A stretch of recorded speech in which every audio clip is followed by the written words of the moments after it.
오늘 하나님께서 우리에게 주신 말씀은 요한계시록 1장 1절부터 3절 그리고 8절 말씀 같이 읽도록 하겠습니다. 시작. 예수 그리스도의 계시라. 이는 하나님이 그에게 주사 반드시 속히 일어날 일들을 그 종들에게 보이시려고 그의 천사를 그 종 요한에게 보내어 알게 하신 것이라. 요한은 하나님의 말씀과 예수 그리스도의 증거 곧 자기가 본 것을 다 증언하였느니라. 이 예언의 말씀을 읽는 자와 듣는 자와 그 가운데 기록한 것을 지키는 자는 복이 있나니 때가 가까움이라. 8절 시작. 주 하나님이 이르시되 나는 알파와 오메가라. 이제도 있고 전에도 있었고 장차 올 자요 전능한 자라 하시더라. 아멘. 2018년도에 타계하신 원로가수 최희준 씨가 많은 히트곡을 냈습니다만 특별히 1965년도에 발표한 이 하숙생이라는 노래는 오랫동안 사랑을 받고 있습니다. 이 곡은 삶에 대한 깊은 사색과 연민을 느끼게 하는 매우 훌륭한 노래입니다. 고상한 철학이나 예술 세계를 언급하며 대중문화에 대하여 비판적인 시각을 가지고 있는 분들이 있습니다만 살아가면서 더 확실히 공감하게 되는 것은 어떤 분들의 말처럼 인생은 대중문화 그 이상도 이하도 아니라는 사실입니다. 하숙생이라는 노래가 좋은 예가 되는 것 같습니다. 가사가 이렇습니다. 인생은 나그네 길 어디서 왔다가 어디로 가는가. 구름이 흘러가듯 떠돌다 가는 길에 정일랑 두지 말자 미련일랑 두지 말자. 인생은 나그네 길 구름이 흘러가듯 정처 없이 흘러서 간다. 인생은 벌거숭이 빈손으로 왔다가 빈손으로 가는가. 강물이 흘러가듯 여울져 가는 길에 정일랑 두지 말자 미련일랑 두지 말자. 인생은 벌거숭이 강물이 흘러가듯 소리 없이 흘러서 간다. 여러분은 여러분의 인생이 어디서 왔는지 그리고 어디로 가는지 아십니까? 성도로서 노래 가사처럼 모른다고 대답하려면 조금 곤란한 느낌이 듭니다. 하지만 사실 우리는 잘 모릅니다. 모르는 것이 맞습니다. 인생의 시작에 관해 먼저 이야기하자면 우리의 인생을 우리가 시작한 것이 아닙니다. 부모님께서 우리에게 물어보지도 않고 우리의 인생을 시작하셨습니다. 우리의 의지와 상관없이 하나님께서 우리 인생의 시작종을 울리셨습니다. 그래서 우리는 우리의 시작이 어딘지 모르는 것이 당연합니다. 인생의 종점도 그렇습니다. 죽음의 시간과 장소를 우리가 선택하는 것이 아닙니다. 자살이라는 극단적인 선택조차 누가 계획하고 하겠습니까? 정서적으로, 육체적으로 궁지에 몰렸을 때 어쩔 수 없이 선택하는 것입니다. 죽음은 사람의 의지와 크게 상관이 없습니다. 인생의 종점, 죽음을 맞는 시간과 장소는 하나님의 영역입니다. 그래서 우리는 우리가 어디로 가는지 모릅니다. 더불어 죽음 이후에 어떻게 되는지도 우리는 모릅니다. 죽음에서 돌아와서 죽음 이후의 세상에 관해 이야기를 해준 사람이 없습니다. 예수님조차 그런 이야기를 명확하게 해주시지 않았습니다. 물론 예수님을 영접하고 구원받은 이들은 천국을 향하고 그렇지 않으면 지옥을 향한다는 정도는 알고 있지요. 그러나 그것뿐입니다. 우리는 아는 게 없습니다. 구체적인 것, 확인된 것, 우리가 선택할 수 있는 것은 없습니다. 우리 인생에 관하여 눈앞에 있는 오늘만 좀 아는 것 같이 느껴질 뿐 우리는 시작도 끝도 끝 이유도 전혀 모릅니다. 인생의 시작과 끝 그리고 끝 이유에 관한 모든 것은 우리의 권한을 벗어난 하나님의 권한이며 영역입니다. 마치 가을에 떨어지는 낙엽처럼 자기가 떨어지고 싶어서 떨어지는 게 아니죠. 떨어져도 바람에 날려서 어디로 떨어지는지를 모르고 휘날려 가는 겁니다. 그래서 우리는 인생이 어디서 와서 어디로 가는지를 모릅니다. 모르는 게 정답입니다. 오늘 우리가 읽은 본문은 요한계시록 도입 부분에 속한 말씀입니다. 8절은 하나님께서 요한에게 자기를 소개하신 내용입니다. 한 번 더 읽어봅시다. 8절 시작. 주 하나님이 이르시되 나는 알파와 오메가라. 이제도 있고 전에도 있었고 장차 올 자요 전능한 자라 하시더라. 알파는 헬라어 알파벳 첫 글자입니다. 오메가는 마지막 글자입니다. 한글로 치면 나는 기억이요 히옷이다 이런 뜻이고, 영어로 하면 나는 A요 Z다 이 말입니다. 현존하는 신약 성경 사본 중에는 8절에서 나는 알파와 오메가라는 말씀 뒤에 시작이고 끝이다라는 문구를 포함하는 사본도 있습니다. 그래서 킹 제임스 성경과 일부 성경은 이 시작이고 끝이다라는 문구가 포함되어 있는 사본을 따릅니다. 한글 성경이나 NIV 성경 외에 일부 성경들은 우리가 읽은 것처럼 시작이고 끝이다라는 문구가 생략된 사본을 따르고 있습니다.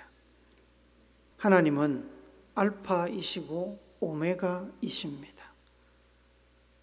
시작이고 끝이십니다. 비슷한 표현이 17절에도 나오는데 같이 읽어봅시다. 시작. 내가 볼 때에 그의 발 앞에 엎드려져 죽은 자같이 되매 그가 오른손을 내게 얹고 이르시되 두려워하지 말라. 나는 처음이요 마지막이니. 17절은 처음이요 마지막이니라는 표현을 사용합니다. 알파와 오메가, 시작과 끝, 처음이요 마지막 모두 하나님의 영원하심, 하나님의 무한하심을 나타내는 표현들입니다. 인생도 그렇고 이 지구나 우주의 역사도 그렇고 모든 것이 우연이고 우연, 곧 찬스의 산물이라고 주장하는 진화론을 사회에서 과학적인 사실인 것처럼 지지하고 가르칩니다만 성경은 그렇게 말하지 않습니다. 성경은 인간이나 지구나 우주의 모든 역사는 전지전능하신 하나님, 인격과 지혜를 가지신 창조주께서 설계하시고 만드셨다고 말씀합니다. 그래서 만드신 분이 만약에 어느 시점에 마무리를 하신다고 하면 하나님은 역사보다 먼저 계시고 역사 속에 계시다가 역사가 끝난 뒤에도 존재하십니다. 하나님은 처음부터 계셨고 지금도 계시고 끝까지 계시고 끝난 뒤에도 계십니다. 8절에서 이제도 있고 전에도 있었고 장차 올 자라는 표현은 그런 의미입니다. 그래서 히브리서 13장 8절은 예수 그리스도는 어제나 오늘이나 영원토록 동일하시다라고 말씀합니다. 시편 48편 14절은 이 하나님은 영원히 우리 하나님이시니 그가 우리를 죽을 때까지 인도하시리로다라고 찬양합니다. 예수님, 하나님은 언제나 변함없이 동일하십니다. 영원하십니다. 하나님께서 우리를 죽을 때까지 인도하십니다.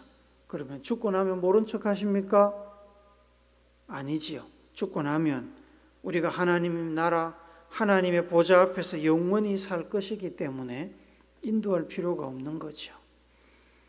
이 변함없으시고 영원하신 하나님께서 우리를 돌보고 인도하고 계시는데, 우리가 당장의 인생이 좀 풀리지 않거나 어려움을 겪고 있다고 해서 불평하거나 원망하거나 좌절할 필요가 없습니다. 신실하신 하나님은 변함없는 사랑으로 우리를 돌보시고 지키시고 인도하시고 힘을 주십니다. 하나님을 신뢰하지 못하고 불평하고 원망하는 이스라엘 백성들을 향해서 이사야 선지자가 책망하신 말씀, 이사야 40장 27절부터 31절 말씀을 좀 길지만 같이 읽도록 하겠습니다. 세 번역으로 읽습니다. 시작. 야곱아, 내가 어찌하여 불평하며 이스라엘아, 내가 어찌하여 불만을 토로하느냐? 어찌하여 주님께서는 나의 사정을 모르시고 하나님께서는 나의 정당한 권리를 지켜주시지 않는다 하느냐? 너는 알지 못하였느냐? 너는 듣지 못하였느냐? 주님은 영원하신 하나님이시다. 땅끝까지 창조하신 분이시다. 그는 피곤을 느끼지 않으시며 지칠 줄을 모르시며 그 지혜가 무궁하신 분이시다. 피곤한 사람에게 힘을 주시며 기운을 잃은 사람에게 기력을 주시는 분이시다. 비록 젊은이들이 피곤하여 지치고 장정들이 맥없이 비틀거려도 오직 주님을 소망으로 삼는 사람은 새 힘을 얻으리니 독수리가 날개를 치며 솟아오르듯 올라갈 것이요 뛰어도 지치지 않으며 걸어도 피곤하지 않을 것이다. 믿으시기 바랍니다. 오늘 본문 뒤에 따라오는 이 계시록 2장 3장에는 소아시아 지역에 있는 7 교회를 향해서 하나님께서 주시는 특별한 말씀들이 기록되어 있습니다. 계시록 1장 11절 같이 읽습니다. 시작. 이르되 내가 보는 것을 두루마리에 써서 에베소, 스무나, 버가모, 두아디라, 사데, 빌라델비아, 라오디게아 등 7 교회에 보내라 하시기로. 그 본격적인 내용이 2장부터 3장에 걸쳐서 나오고 있습니다. 7 교회들을 향한 글에는 각 교회들의 현재 상태를 하나님께서 평가하시는데, 칭찬만 하시는 교회도 있고 책망만 하시는 교회도 있고 칭찬과 책망을 함께 하시는 교회도 있습니다. 그리고 4장부터 22장까지는 여러 가지 상징과 비유로 기록된 해석하기가 쉽지 않은 계시의 말씀들, 묵시의 말씀들이 이어집니다. 오늘 본문이 포함된 1장은 이 전체 요한계시록의 서문에 해당합니다. 계시록 1장에서 하나님께서는 사람이 흉내낼 수 없는 하나님만의 특징, 영원성, 무한성을 여러 번 반복해서 강조하셨습니다. 4절에서 하나님께서는 스스로를 이제도 계시고 전에도 계셨고 장차 오실 분이라고 소개하시고, 8절에서도 알파와 오메가, 이제도 있고 전에도 있었고 장차 올 존재라고 소개하시고, 17절에서는 처음이요 마지막과 같은 존재라고 자기를 소개하십니다. 우리 성경에는 없지만 킹제임스 성경과 일부 성경에는 11절에도 나는 알파와 오메가요 처음과 마지막이라는 구절이 포함되어 있습니다. 계시의 말씀을 하시면서 하나님께서 이렇게 자신의 영원성, 무한성을 반복해서 강조하시는 이유가 뭘까요? 나 이런 존재야, 나 영원하고 무한한 존재야 라고 사도 요한에게, 그리고 이 글을 읽게 될 성도들에게 거듭해서 강조하시는 데는 이유가 있을 것입니다. 우리가 자녀들에게나 친구들에게 어떤 이야기를 할 때 내가 아빠야, 내가 선생이야를 거듭 강조하게 되는 이유를 생각해 보신 적이 있습니까? 왜 그렇게 될까요?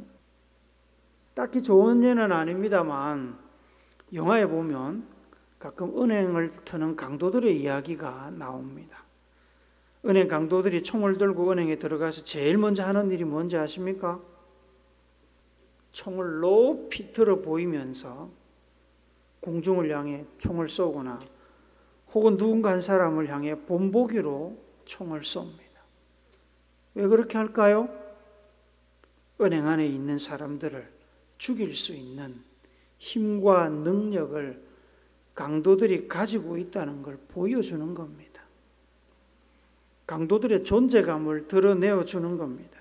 강도들이 하고자 하는 일, 돈을 훔치는 일을 순조롭게 할 수 있도록 방해하지 말고 협조하라는 압력입니다.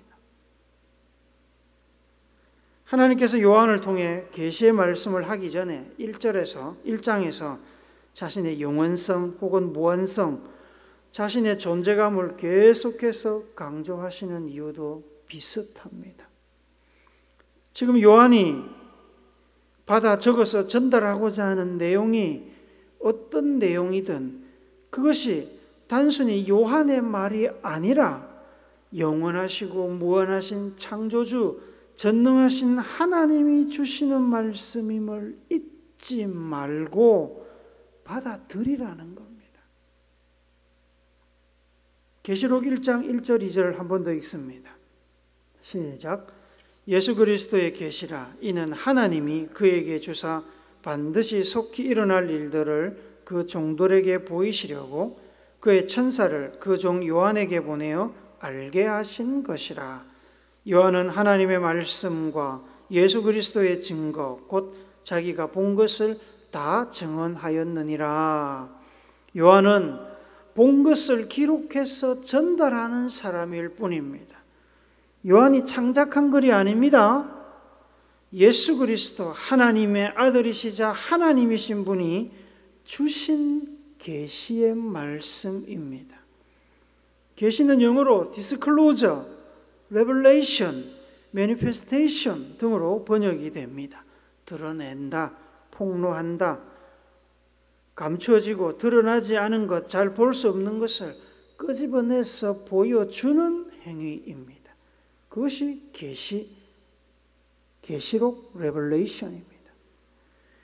요한의 능력으로 하는 것이 아니라 예수님 하나님께서 자기 능력으로 미래의 일을 보여주고 드러내시는 것입니다. 인간의 능력으로 알 수 없는 이런 것을 보여줄 때 사람들의 반응은 일반적으로 어떻겠습니까? 에이, 그런 일이 어떻게 일어나? 누가 그런 말을 믿어? 당신이 그걸 어떻게 알아? 당신이 신이야? 일반적으로 이렇게 부정하고 거부할 것입니다. 받아들이려고 하지 않습니다.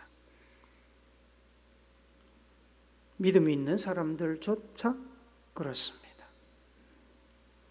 하나님께서는 자기가 어떤 존재인지를 거듭 밝히면서 요한이 전달하는 이 글이 하나님의 것임을 강조합니다. 시작과 끝이요, 처음과 나중이요, 창조주요, 심판주요, 전능자이신 하나님께서 앞으로 일어날 일들, 앞으로 하나님께서 하실 일들을 알려주는 거니까 요한의 말과 글이라고 무시하지 말고 잘 듣고 받아들이라고 요청하고 경고하십니다. 이러한 하나님의 간절한 바람이 3절에 나옵니다. 3절 한 번 더 읽읍시다. 시작. 이 예언의 말씀을 읽는 자와 듣는 자와 그 가운데 기록한 것을 지키는 자는 복이 있나니 때가 가까움이라. 이 예언의 말씀을 요한을 통해 멀지 않은 미래에 일어날 일들을 미리 알려주시는 것은 이 말씀을 읽고 성도들이 하나님 앞에서 올바르게 반응하기를 기대하기 때문입니다. 아예 귀를 기울이지 않는 것보다 읽기라도 하는 것이 당연히 낫지요. 읽는 것도 귀한 일이지만 읽으면서 말씀을 통해 하나님께서 나에게 혹은 이 시대에 주시는 하나님께서 전달하시고자 하는 특별한 교훈을 듣는 것은 더 중요합니다. 글로 기록되어 있지만 글을 넘어 하나님의 음성을 들어야 하는 것입니다. 듣는 것에서 멈추지 말고 들었으면 뭐 해야 됩니까? 실천해야 되죠. 읽고 듣는 것도 귀하지만 거기서 멈추면 비싼 돈 주고 차를 샀는데 기름이 없는 것과 같습니다. 기름이 없으면 차가 나가지 않고 그러면 차의 기능을 제대로 못하는 것입니다. 순종해야 말씀이 진정한 효력이 발생합니다.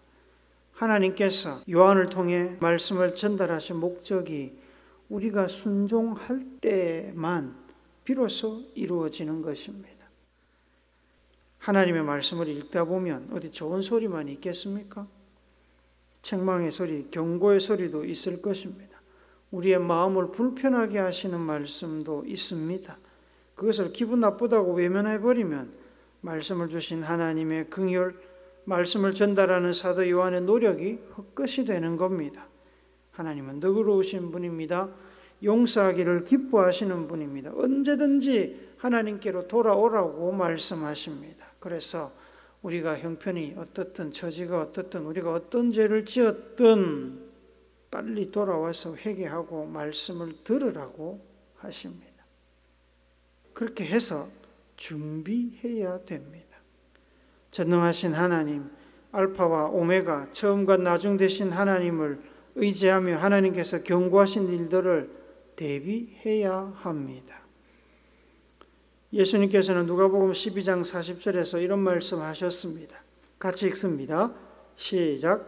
그러므로 너희도 준비하고 있으라. 생각하지 않은 때에 인자가 오리라 하시니라. 준비하고 있어야 다가오는 미래를 대비할 수 있습니다. 준비하지 않으면 한눈 팔고 있으면 기름을 준비하지 않고 있거나 주인이 맡기신 달란트를 땅속 깊은 곳에 묻어두고 있으면 하나님께서 경고하신 불행한 일이 일어납니다. 준비하고 있으면 하나님께서 약속하신 복받는 일이 일어납니다.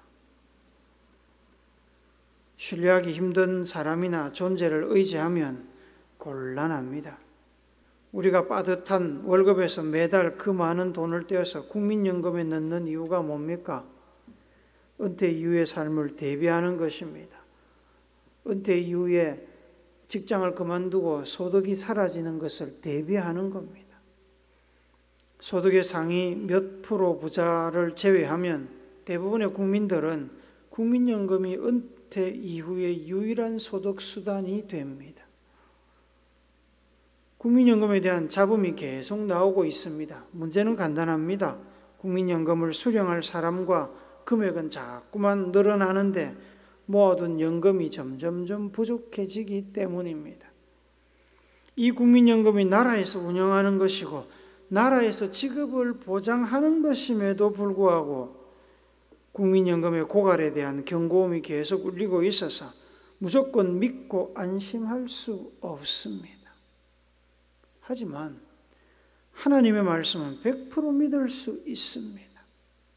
하나님께서 요한을 통해 주신 계시의 말씀, 약속의 말씀은 확실히 이루어지는 것입니다.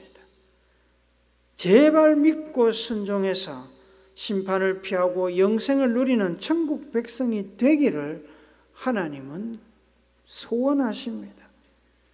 하나님은 대한민국보다 믿을 수 있는 분입니다. 나라는 모라토리움이 일어날 수도 있고 전쟁으로 무너질 수도 있지만 하나님은 결단코 변함이 없으십니다.